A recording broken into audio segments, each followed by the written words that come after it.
좀 아이러니한 일이기는 하지만 지난주에 제가 성경 말씀을 묵상하기 위해서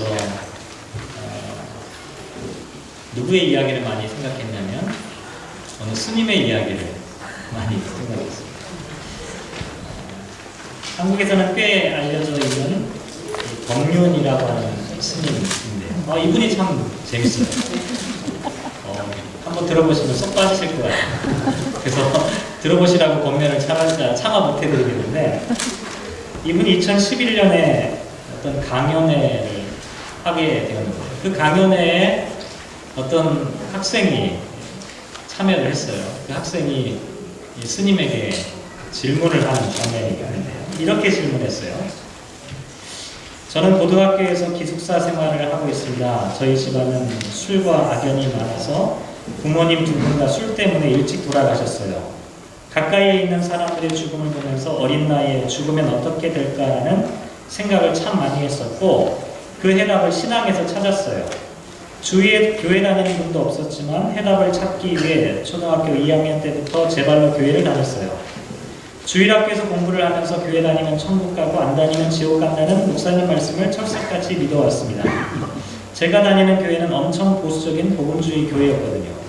중학생이 되어 교회 다니는 것이 귀찮아서 늦잠 자서 안 나갈 때도 항상 교회 안 나가면 지옥 간다는 말을 들어왔어요. 그런데 고등학생이 되니까 예수, 천국, 불신주 그런 가르침들이 너무나 혐오스러워요. 기독교인으로서 다른 종교를 믿는 사람들을 어떻게 사랑해야 될까요? 라고 하는 질문을 스님에게 질문을 했어요. 이 친구가 왜 스님한테 그런 질문을 했을까요? 근데 제 생각에 그런 생각이 들더라고요. 아마 이 친구가 교회에서도 이런 질문을 아마 했었을 거예요. 그런데 아마 거기에 적합한, 흡족한 대답을 아마 듣지 못했겠죠. 어쨌든 스님께 내가 교회를 다니고 있는데 그와 같은 교회의 가르침에 대해서 나는 어떻게 하면 좋을까요? 라고 하는 질문을 했어요.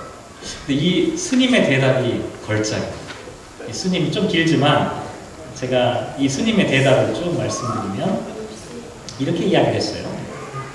기독교인의 정의가 무엇입니까? 이렇게 먼저 보세요. 2000년 전에 예수님께서 이 세상에 오셔서 40일 동안 금식하시고 성령이 비둘기 같은 형체로 강림하시고 하나님의 음성을 들었죠. 너는 내 사랑하는 아들이라. 이 말은 예수님이 목수의 아들이 아니라 하나님의 독생자임을 자각했다는 뜻입니다. 그래서 세상에 나가서 진리를 설파했는데 유대교의 가르침과 달랐어요. 유대인은 선민 사상을 갖고 있었는데 예수님은 이방인도 구원을 받을 수 있다고 말했습니다. 그때 예수님이 이렇게 말씀하셨어요. 여기 중환자 한 사람이 있습니다. 아무도 돌보지 않는 버려진 사람인데 율법 학자들이나 바리새의 교인들이 그냥 지나갔어요. 그런데 사마리아인이 그 환자를 잘 돌보았습니다. 하나님이 보시기에 누가 더 좋아 보였겠습니까? 이게 바로 선한 사마리아인의 이야기입니다.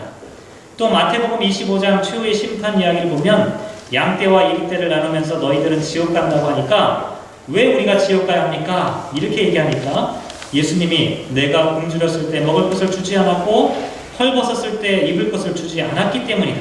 그러니까 또 우리가 언제 그랬습니까? 라고 말하자 여기 내 형제 중에 지극히 작은 자 하나에게 하지 않은 것이 내게 하지 않은 것이라고 말씀하셨어요. 이게 모두 성경에 명백하게 기록된 내용이에요. 질문하신 분도 예수님의 본래 가르침으로, 즉 십자가 정신으로 돌아가는 것이 중요합니다. 예수님의 사랑이 어느 정도였냐면 자기를 십자가에 매달고 못 박았을 때 저 같으면 주여 내가 참고 참았지만 저 두 인간은 지옥에다 집어넣어 주세요. 그랬을 겁니다. 그게 솔직한 심정이죠. 그런데 예수님은 주여 저들을 용서하소서 저들은 자기 지은 죄를 모릅니다. 그랬어요. 지금 우리가 흉내내려 해도 안 돼요. 예수님의 육신은 십자가에 매달고 죽일 수 있었어도 그의 영혼은 아무 상처도 줄 수가 없었습니다. 이게 부활입니다. 몸은 죽어도 그 마음은 죽일 수 없는. 그러니 그것을 다른 종교에서 찾으려 하지 말고 기독교 속에 이미 세상에 열린 자세를 갖는 일이 있어요. 그러니 예수님의 본래 가르침대로 돌아가시면 돼요.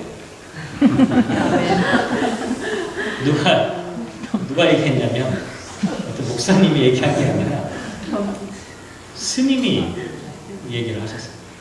다른 종교 기웃거리지 말고 기독교 안에 그 진리가 있으니까 예수님의 본래의 가르침으로 돌아가세요. 그 스님의 대답을 듣고 이 친구가 또 대답이 걸자예요. 뭐라고 인사를 했냐면 이렇게 인사를 했어요. 스님, 사실 오늘 금요 예배를 갈까 여기 올까 고민하다가 여기를 왔는데 하나님께서 제 생각을 스님을 통해서 열어주신 것 같아요. 스님과 예수님께서 항상 함께 동행하시기를 기도하겠습니다.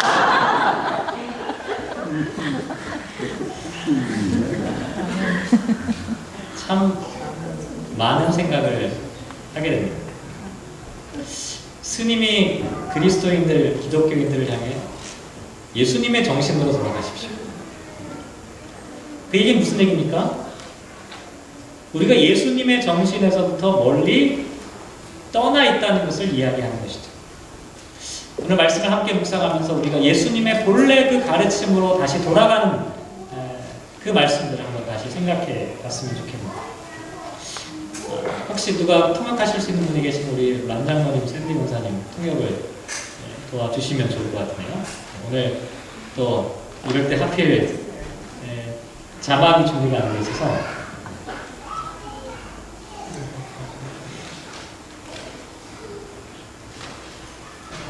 지난주에 우리가 생각해본 말씀이 뭐냐면 베드로의 신앙 고백이었죠.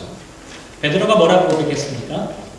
주는 그리스도시요 살아계신 하나님의 아들입니다.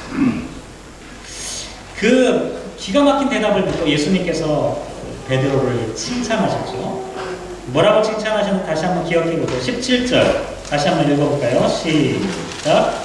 예수께서 대답하여 이르시되 바요나 시몬아 내가 복이 있도다. 이를 내게 알게 한 이는 혈육이 아니요 하늘에 계신 내 아버지시니라.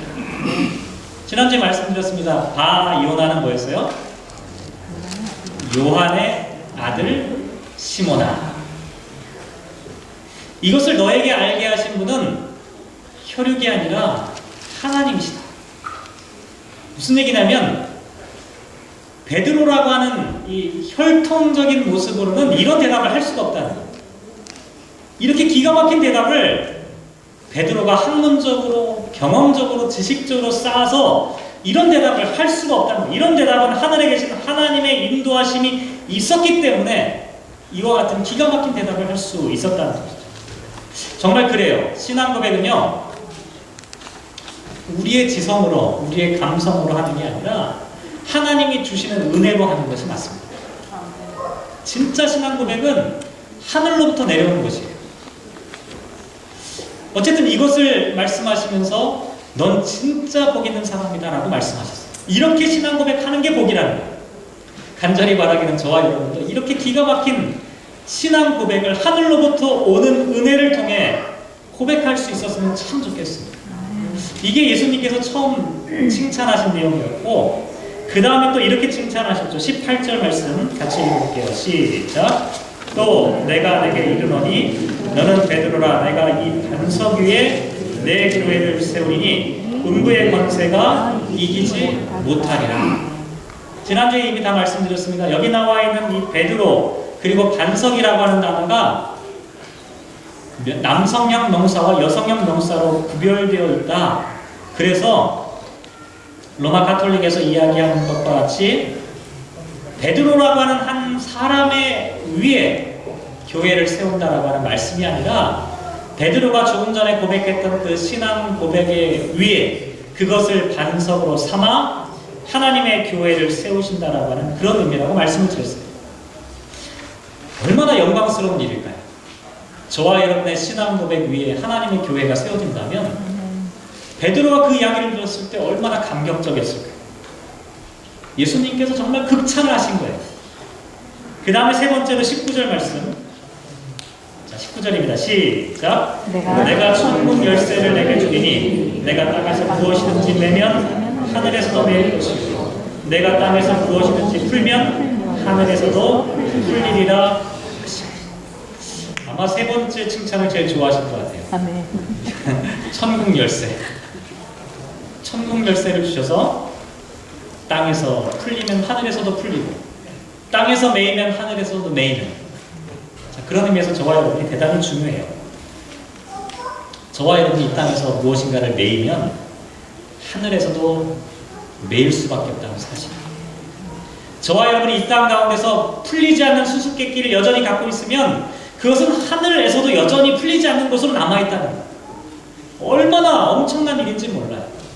그러니까 저와 여러분이 이 땅 가운데서 다 풀어내야 돼요.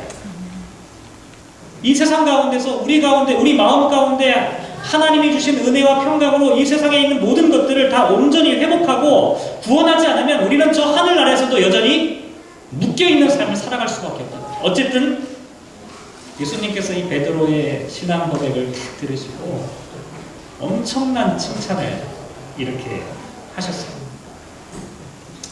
그런데 문제는 여기서 끝나지 않죠. 21절 오늘 본문 말씀부터 이제 보기 시작하도록 할 텐데 21절 같이 한번 읽어보겠습니다. 시작. 이때로부터 예수 그리스도께서 자기가 예루살렘에 올라가 장로들과 대제사장들과 서기관들에게 많은 고난을 받고 죽임을 당하고 제3일에 살아나야 할 것을 제자들에게 비로소 나타내셨다고 말씀하고 있습니다.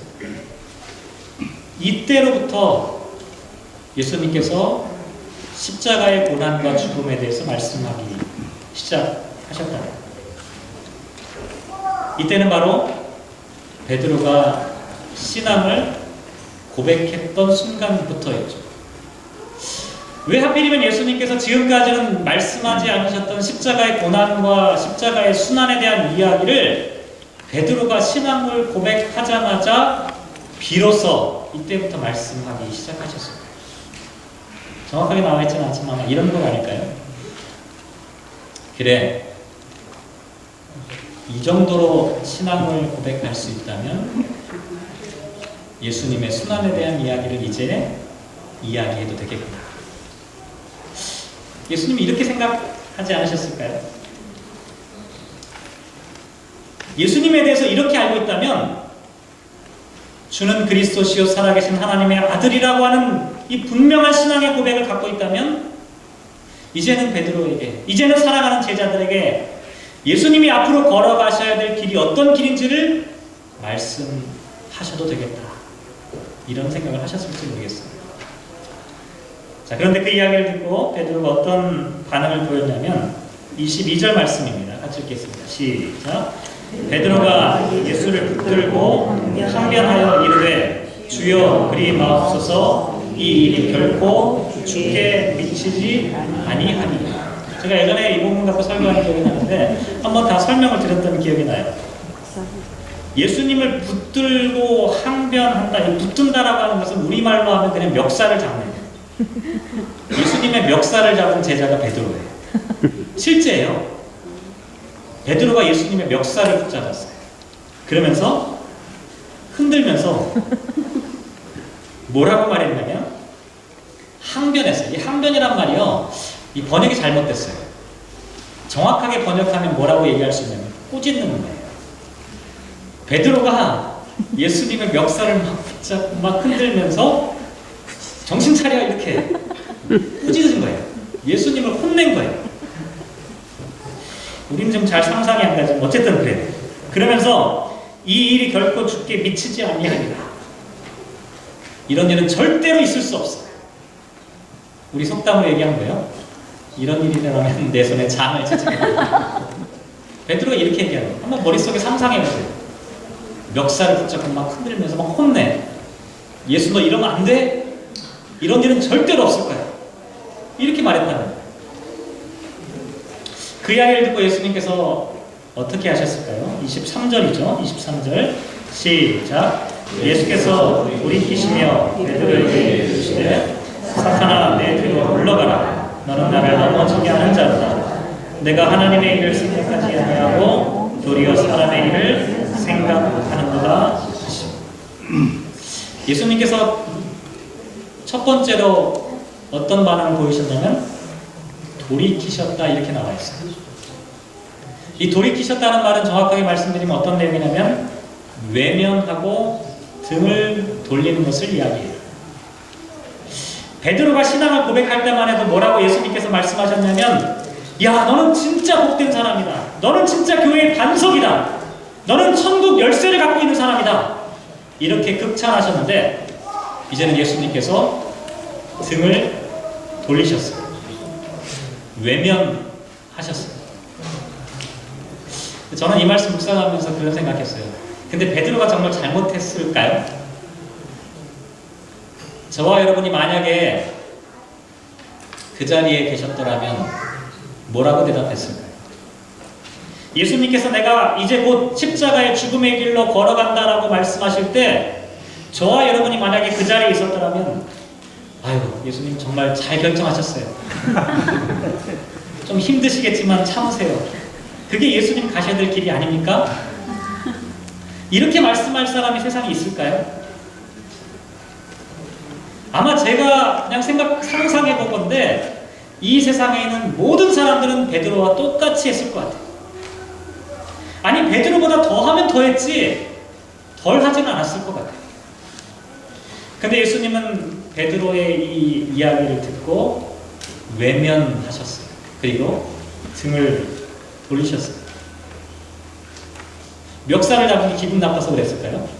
물론 그것도 기분 나쁘셨을 건데, 그런데 중요한 건 뭐냐면 베드로의 이야기가 예수님을 시험에 걸려 넘어뜨리게 하는 사탄의 이야기와 같았기 때문이었어요. 이게 대단히 중요한 이야기입니다. 오늘 본문은요, 대단히 중요한 내용입니다. 저와 여러분이 잘못하면요, 사탄이 될 수 있다라고 하는 사실을 말씀해 주고 있다. 오늘 말씀을 한번 잘 생각해 보실 필요가 있습니다. 23절을 다시 보면 예수님께서 베드로를 향해 사탄이라고 부르셔요.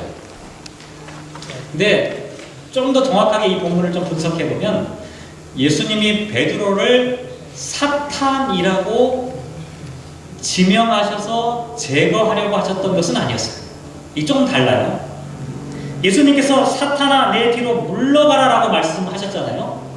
내 뒤로 물러가라 라고 하는 것은요, 사탄아 너 죽여, 너 죽어버려, 사라져버려, 이런 말씀이 아니라 너 이제 사탄의 일을 그만하고 내 뒤로 와서 나를 따르라 라고 하는 말씀이에요. 이게 정확한 의미예요.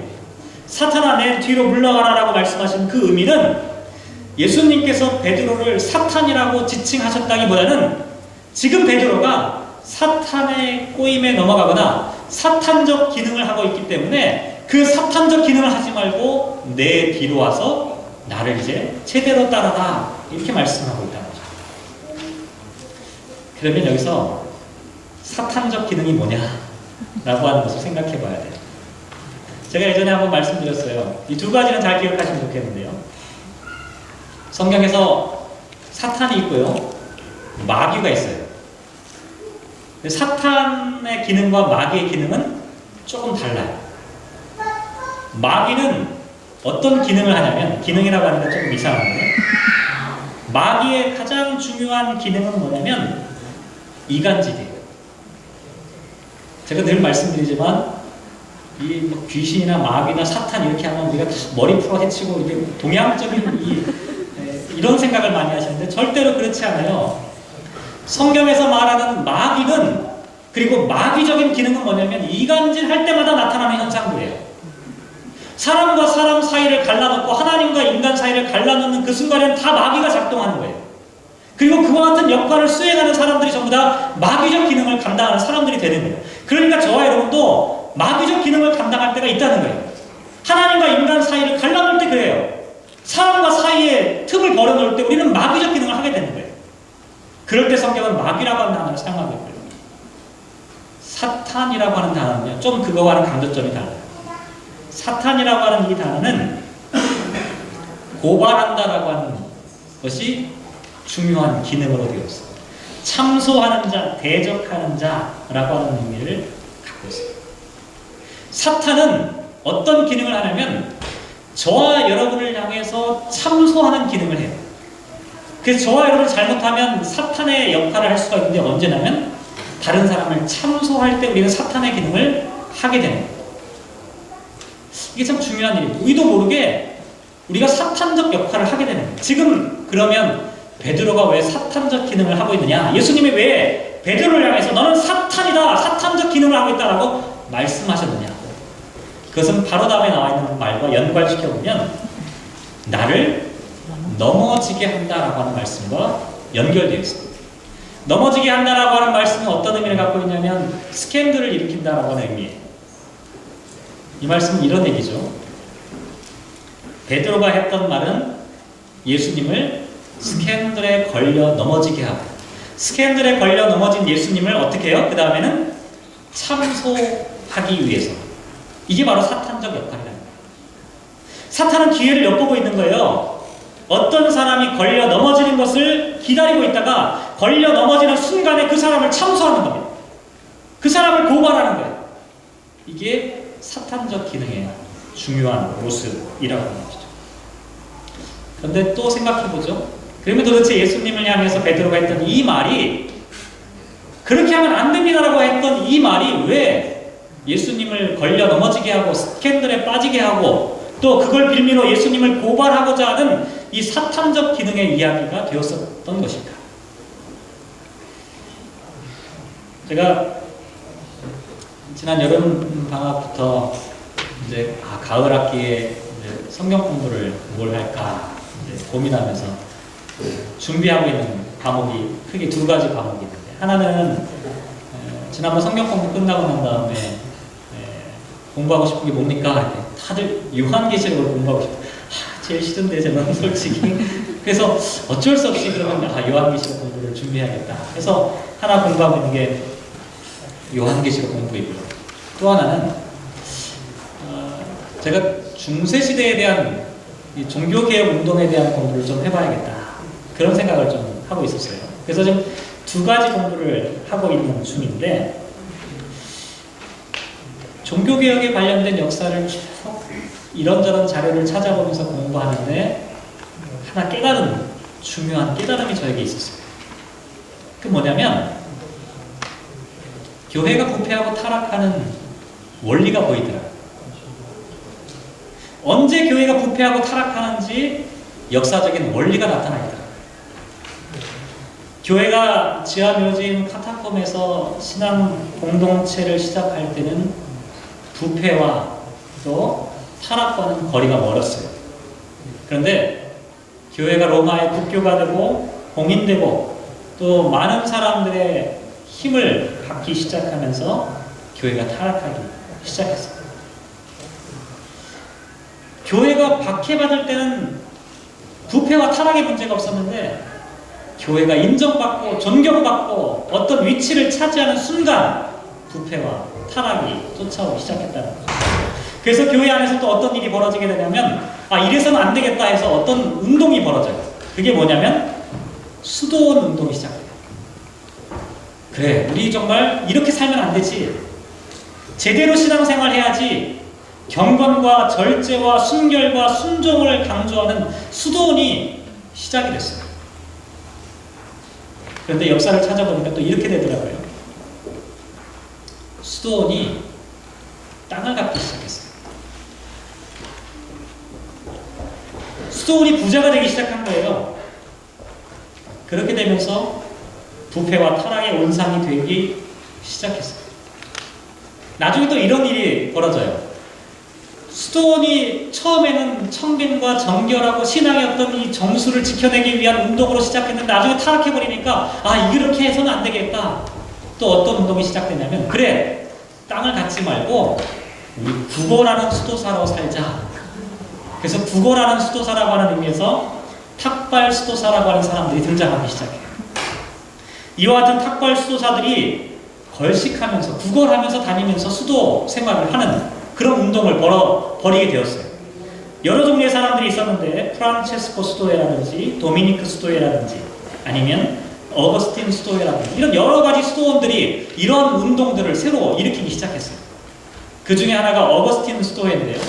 여기에 누가 있었냐면 루터가 있었어요. 그런데 나중에 땅을 갖지 않고 가난하게 청빈하게 순결하고 순종하며 살아가는 그와 같은 수도원 운동을 벌였던 그 공동체도 썩어버리기 시작한 거예요. 왜냐하면 그 공동체 안에 권력이 쌓이기 시작한 거예요. 물질이 쌓이기 시작한 거예요. 결국 교회가 무너지는 것은 박해와 핍박에 의해서 무너지는 것이 아니라 부와 권력이 집중되면서 교회가 스캔들에 빠져버린 거예요. 그러자 교회를 향해 사탄이 참소하며 대적하기 시작하는 거죠. 제가 이 종교개혁사에 대한 이야기를 간단하게만 말씀드렸는데 공부하면서 깨달았던 중요한 원리가 바로 그와 같은 것이었어요. 근데 지금 베드로가 예수님을 향해서 예수님 십자가의 길을 가면 안 됩니다. 멱살을 붙잡고 흔들고 있는 이 모습, 예수님은 그것을 그렇게 강력하게 등을 돌리면서 외면하면서 사탄아 물러가라 라고 말씀하실 정도로 강력하게 베드로의 이야기를 거부하셨던 이유는 그것이 곧 예수님을 무너뜨리는 가장 치명적인 스캔들이 될 수 있었기 때문이었습니다. 만약에 한번 생각해보세요. 예수님께서 십자가를 짊어지지 않으신다면 예수님의 존재 근거 자체가 사라집니다. 그렇지 않습니까? 예수님께서 십자가를 외면하신다면 예수님이 되실 수가 있겠어요? 예수님은 십자가를 짓지 않으면 예수님이 될 수가 없어요. 마찬가지입니다. 교회가 십자가를 짓지 않으면 교회는 교회가 될 수가 없는 거예요. 교회 안에 십자가 정신이 살아있지 않으면 교회는 건강한 교회, 살아있는 교회가 될 수가 없다는 것이죠. 혹시 제가 이렇게 설교하면 이렇게 또 생각하시는 분이 계실지 모르겠네요. 그러면 우리가 다 버리고 그냥 완전히 무소유의 삶을 살아야 된다는 얘기냐. 그냥 저는 할 수만 있으면 그렇게 했으면 참 좋겠는데, 근데 더 중요한 게 그 다음에 나와 있어요. 23절 하반절에 보면 예수님께서 뭐라고 말씀하셨냐면, 내가 하나님의 일을 생각하지 아니하고 도리어 사람의 일을 생각한다라고 말씀하고 있어요. 지금 예수님의 길목을 가로막았던 이 베드로에게 가장 중요한 문제는 예수님을 걸려 넘어지게 했을 뿐만 아니라 예수님으로 하여금 하나님의 일이 아니라 사람의 일에만 집중하도록 하는 그와 같은 유혹을 하고 있었다는 거죠. 그럼 뭐가 하나님의 일이고 뭐가 사람의 일일까요? 이것도 오해의 소지가 많아요. 교회에서 열심히 일하면 하나님의 일이 되고 세상에 나가서 일하면 그것은 사람의 일이 될까요? 그렇지 않아요. 때로는 교회 일도요, 세상 일이 될 수가 있습니다. 세상 일도 하나님의 일이 될 수가 있어요. 중요한 것은 어느 장소에서 어떤 일을 하느냐가 중요한 것이 아니라 그 속에 그 일이 어떤 목적으로 진행되고 있느냐라고 하는 것을 봐야 된다는 것이죠. 교회 안에서도 자기의 욕망과 자기의 뜻을 실현하기 위해서 하는 일이라면 그것은 사람의 일입니다. 그런데 세상에서 살아가면서도 하나님의 목적과 하나님의 섭리와 하나님의 뜻을 이루기 위해서 살아간다면 그것은 거룩하신 하나님의 일이라고 하는 것이죠. 하나님의 섭리와 하나님의 일을 하지 못하는 그것이 바로 사탄이 우리로 하여금 우리의 길을 가로막게 하는 가장 중요한 모습이었다는 것이죠. 그리고 저와 여러분이 이와 같은 하나님의 섭리를 이루기 위해서 반드시 해야 될 일이 뭐냐면 24절 말씀에 보면 이렇게 말씀하고 있습니다. 누구든지 나를 따라오려거든 자기를 부인하고 자기 십자가를 지고 나를 따를 것이니라. 하나님의 일은 하나님의 섭리를 이루는 일인데 그 하나님의 섭리를 이루기 위해서는 반드시 어떤 일이 수반되어야 하냐면 자기를 부인하고 자기 십자가를 지는, 그래서 주님의 뒤를 따라가는 일이 반드시 수반되어야 한다는 것이죠. 그 일이 지금 하나님의 일인지 사람의 일인지를 알 수 있는 가장 중요한 구별점이 뭐냐? 거기에 자기 부인이 있냐라고 하는 거예요. 거기에 자기 십자가를 지고 있는 모습이 있느냐라고 하는 것이죠. 그걸 보면 교회에서 일을 해도 그것은 세상 일이 될 수도 있고, 아니 세상에서 일을 하더라도 자기를 부인하고 자기 십자가를 지며 주님의 뒤를 따라가는 모습이라면 거기에서는 주님의 모습이 보여줄 수가 있다는 것이죠.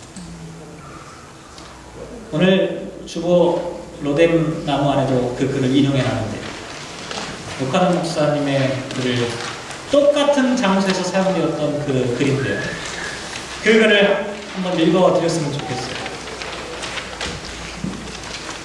종교학에서 자기 부인이 있는 종교는 고등 종교고 자기 부인이 약하거나 없는 종교는 하등 종교라고 분류를 합니다.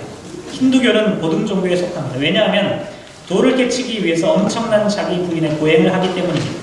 불교도 마찬가지입니다. 기독교도 자기를 부인하고 주님의 십자가를 따르는 자기 부인이 있습니다. 그래서 다 고등 종교라고 말합니다. 그런데 종교학자들이 하는 말이 고등 종교가 타락하는 징후가 있는데 자기 부인이 점점 약해질 때인데 그때 세 가지 징조가 뚜렷하게 나타난다고 합니다.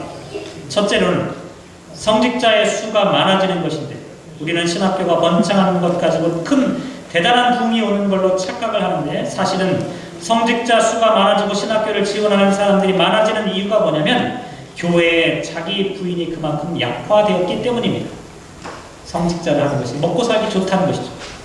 티벳을 보세요. 티벳의 불교가 타락할 때 전국 남자들의 70%가 전부 승려들이었습니다. 로마 제국의 한참 암흑기도 마찬가지입니다. 기독교가 전 세계를 뒤덮던 시대에 제일 많은 것이 수도사들이었습니다. 그리고 고등 종교가 자꾸 타락하면 생기는 두 번째 현상이 종교기관이 늘어난다는 것입니다. 먹여 살려야 하니까 자꾸 조직을 만들고 그러다 보니까 기관들이 자꾸 늘어난다는 것입니다. 세 번째로는 기복신앙이 대세를 이룬다는 것입니다. 사람들 듣기 좋은 이야기를 교회에서 하기 시작한다는 거죠. 지난주 8월 27일 날이 혹시 어떤 날인지 아시는 분 없으시겠죠? 지난 8월 27일 날은 저에게는 뜻깊은 날인데 제가 빅토리아에 처음 도착한 8월 27일 날 벌써 5년의 시간이 지나고 6년째 지나갑니다. 제가 이 말씀 묵상하면서 그런 생각을 했어요. 지난 5년 동안 우리 교회에 목회를 했는데 우리 교회를 목회하면서 하나님이 정말 기뻐하시는 그런 교회의 모습을 우리가 지금 만들어가고 있습니다. 이 말씀을 묵상하는데 하나님께서 이렇게 말씀하시는 것 같더라고요. 그 기준이 어디 있는 줄 아느냐? 자기를 부인하고 자기 십자가를 지고 주님의 뒤를 따르려고 하는 제자들이 많아지면 많아질수록 그 목회는 성공한 목회다.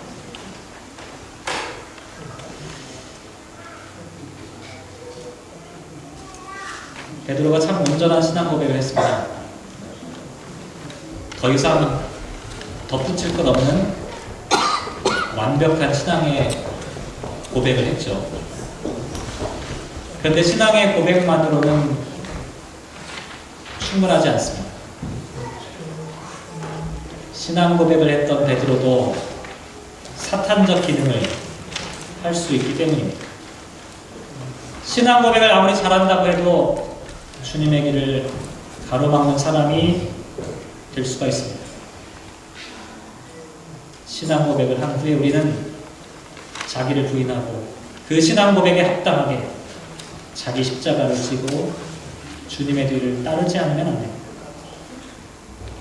주님의 뒤를 따르라고 하는 그 말씀이 현재 명령형이에요.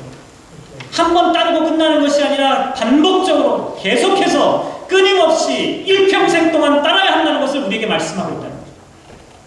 이게 사는 길입니다. 그래서 예수님께서 말씀하셨어요. 25절에 누구든지 제 목숨을 구원하고자 하면 잃을 것이요 누구든지 나를 위하여 제 목숨을 잃으면 찾으리라 라고 말씀하셨어요. 이게 사는 길이라는 거죠. 이게 진정한 생명의 길이라고 하는 것이죠. 멤서드에 스님의 이야기를 했죠.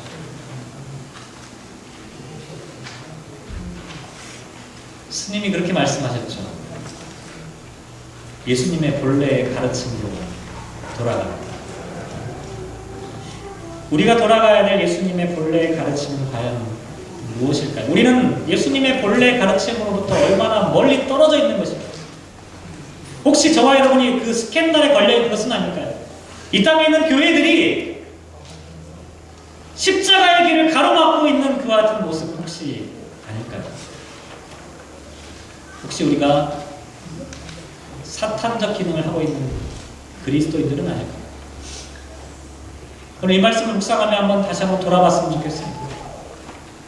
우리의 신앙 고백, 그 신앙 고백에 합당한 삶이 우리에게 과연 있는지, 저와 여러분은 자기를 부인하고 주님의 십자가를 짊어지고 주님이 걸어가신 그 길을 따라가려고 하고 있는지,